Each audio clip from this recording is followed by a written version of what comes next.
First time আমরা যখন কম্পিউটারে ফটোশপ অপশানটাকে শিখব, তো সেই ফটোশপ অপশানটাকে কীভাবে শিখব তার জন্য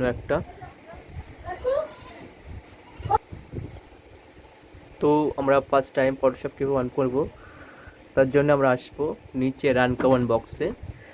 সেই রান কমান্ড বক্সে দেখো এখানে যদি লেখা হয় PHOTOSH ফটোশপ, দেখো আমাদের এটা ফটোশপ 0.7 আমাদের সামনে হাজির হয়ে গেছে। এখানে এন্ট্রি মারলে কিন্তু এন্টার মারলে চলে আসবে, ফটোশপ অন হয়ে যাবে। তো আমরা এই একটা রকমভাবে ফটোশপ অন করতে শিখেছি, এটাতে ফটোশপের এরিয়া। দ্বিতীয়ত আমরা আর একটা হিসাবে শিখতে পারবো, সেটা হচ্ছে এই যে স্টার্ট বোতাম আছে সব থেকে কর্নার টাইপে, স্টার্ট বাটনে ক্লিক করে এখানে সার্চ করবো, এখানে দেখতে চাই অ্যাডাপ ফটোশপ লেখা আছে, দেখেছো? তো এইভাবে আমরা অন করতে পারবো। মোটামুটি আমরা দুভাবে দেখলাম যে কীভাবে আমরা ফটোশপ অন করব। তো ফার্স্ট টাইম আমরা ফটোশপ এসেছি, কীভাবে কম্পিউটার স্ক্রিনে এসে আমরা ফটোশপ শিখব তার একটা হিন্টস আমরা অবশ্যই দিয়ে দিয়েছি।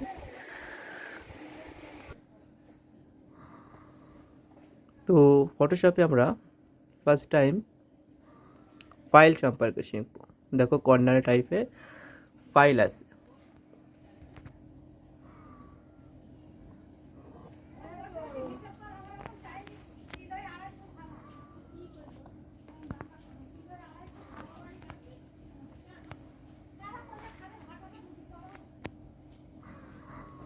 তো ফাইলে আমাদের নিউ ওপেন, ব্রাউজার ওপেন বিভিন্ন রকম আছে, সেখানে আমরা নিউটাকে অন করলে নিউ পেজ আসবে। নিউ পেজের সাইজটা অবশ্যই আমরা একটা অ্যাডজাস্ট নেব। তারপর আমাদের ওপেন আছে, ওপেন আসলে কী হবে, কোথায় ফটো আছে সেই ফটোটাকে আমরা কী করবো, ফটো এসছে কারোর ডেস্কটপে থাকে, কারোর পিসে থাকে, সেই হিসেবে থাকবে। আমাদের এই ফটোশপ নিউ ফটোশপে ওপেন করলে কিন্তু আমাদের সামনে এসে যাবে।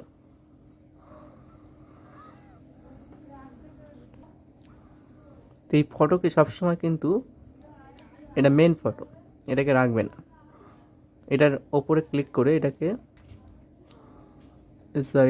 সাইডে বিভিন্ন জায়গায় নিয়ে যাওয়া যায়। তো আমরা সবসময় দেখবো এটাকে ডবল ক্লিক করে ডুপ্লিকেট রাখবো। ডুপ্লিকেট দেখো, এটার উপর লেখা আছে কপি, RGB লেখার এখানে কিন্তু রাখতে হবে। তো তারপরে আমরা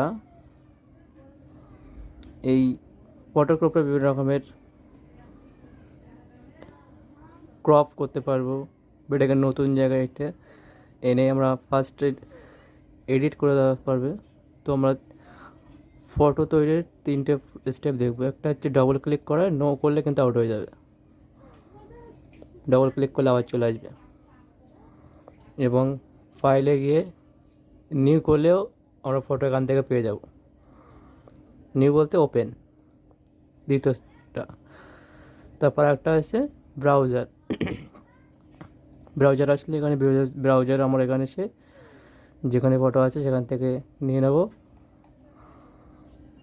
ক্লিক করলে এটা আমাদের সামনে চলে আসবে। জয়েন্ট ফটোগ্রাফি আসলে আসবে না, অন্য অন্য ফটো থাকলে সেগুলো আসবে।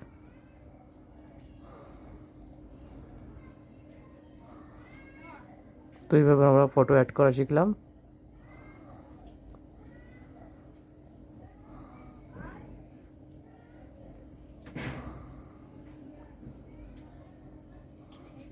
Ctrl+N, new page, Ctrl+N new page. New পেজের জায়গায় এখানে তোমরা ভালো পেজের সাইজটাকে সবসময় এই 720টা রাখবে। ওকে করলে একটা পেজ চলে আসবে। এই ফটোটাকে আবার নিয়ে কীভাবে নিয়ে যাবে তার জন্য লেসে গ্রুপ আছে, ইলিপস, এখান থেকে যতটা প্রয়োজন নিয়ে নিলাম, ভি প্রেস করে এটাকে কেটে দেখো অন্য একটা চলে গেল। এইভাবে আমরা একের পর এক ফটো থেকে অনেক এটাকে আউট করে দেখে Ctrl+D ডিলিট সিলেকশান। আবার যদি একটা ইলিপস দিয়ে ডিরেক্ট করি, ইলিপস রেক্ট্যাঙ্গেল, তো এখানে আমরা এইভাবে আসবে। তো এটাকে আবার ওখানে নিয়ে যাওয়ার জন্য ওই পেজে ভি প্রেস করতে হবে। ভি বা এখানে দেখো এই টুলটার নাম হচ্ছে মুটুল মানে ভি। এটা প্রেস করে নিয়ে যাওয়া যাবে। তো এইভাবে আমরা এটাকে লেয়ার, দেখো এখানে লেয়ার এসছে, এটা ফার্স্ট লেয়ার, এটা কিন্তু সেকেন্ড লেয়ার। এই লেয়ার আমাদের ফটোশপ অবশ্যই দেখতে হবে। তো মোটামুটি আমরা ফটোশপ এটাকে শো বাউন্ডিং বক্স বলে। এই বাউন্ডিং বক্স থাকলে আমরা ছোটো বড়ো করতে পারি। এটাকে শিফট টেপে রাখলে সুন্দর একই রকম হবে, যদি শিফট ছেড়ে দাও তাহলে ট্যারা ম্যারা হবে। হ্যাঁ, এটাকে আউট করতে চাইলে আউট হয়ে যাবে। লেয়ার অপশান খুবই কার্যকরী। তো আমরা আপাতত ফটোশপে কিছুটা শিখলাম কীভাবে ওপেন করা হয়, কীভাবে ছবিটাকে আনা হয়, ছবির কী কাজ আছে, কীরকম পদ্ধতিতে আমরা ছবি আনতে পারি, সবটাই দেখালাম। পরবর্তীতে আমরা আরও কিছু দেখব, যেগুলো আমাদের এই ফাইল অপশানে সেভ আছে। সেভ কিন্তু আমাদের সেভ ফর ওয়েবে গেলে 5-6 রকমের save, JPG, PNG, bitmap, graphic interchange, এভাবে যে ফরম্যাটে রাখবে সেই ফরম্যাটে রেখে কিন্তু সেভ করতে পারবে।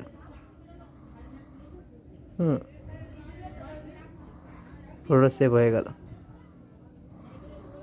তারপরে আমার এখানে এক্সপোর্ট ইম্পোর্ট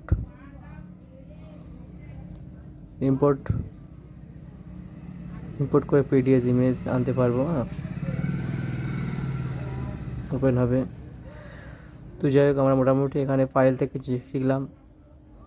এডিটে অনেক কিছু অপশান আছে, ফিল স্টক, এগুলো শেখা হবে। ইমেজের বিভিন্ন duplicate, image size, rotate, canvas, এগুলো একটু দেখে নাও। যখন আনা হলো ইমেজের কী হবে, রোটেট, দেখো 90 ডিগ্রি ক্লক ঘুরে গেল। তারপরে এটা 80 ডিগ্রি। এই ইমেজে বিভিন্ন ডুপ্লিকেট কপি একটা লাগবে। ডুপ্লিকেট কী করে বুঝবে, দেখো এখানে কপি লেখা আছে।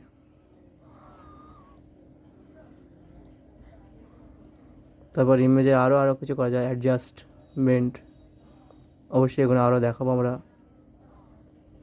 কোয়ান্টিটি বাড়ানো কমানো যায়, brightness.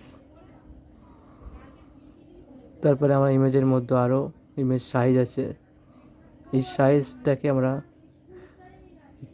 Contrast and proportion on রাখলে ভালো, তা না রাখলে একসাথে চেঞ্জ হবে না। পিক্সেল উইথ হাইট ইচ্ছা মতন চেঞ্জ করতে পারো। করে ওকে করলে সেই মেকারে ফটো আসবে। লেয়ার অপশন এক কাজ আছে, সিলেক্টের কাজ আছে, ফিল্টারের কাজ আছে। তারপর উইন্ডো বোতামে যদি এখানে লেয়ার অপশান না থাকে বা কালার অপশান না থাকে, সেগুলো আনার জন্য এখানে কালার এসে গেছে, ব্রাউজার এসে গিয়েছে, লেয়ার এসে গিয়েছে। এইভাবে একের পর আনা যায়, আবার এখান থেকে আউট করেও দেওয়া যায়। কালার চলে গেল, লেয়ার চলে গেল, হিস্টোরি বাস আসলো, এখান থেকেও আউট করে দেওয়া যায়। তো মোটামুটি আমরা ফটোশপের কিছু ফার্স্ট কাজ শিখলাম। ফটোশপে কিন্তু অনেক কাজই আজ থেকে, এখন কিছুই করিনি, শুধুমাত্র ইন্ট্রোডাকশানটাই দেখলাম। অবশ্যই আরও মজা আছে। এটা ধরে ইচ্ছে মতো তুমি ছবিটাকে এখানে ওখানে নিয়ে যেতে পারবে। তো কম্পিউটার বাইরে যাবে না, ভেতরেই থাকবে। লেটস গো, চলো।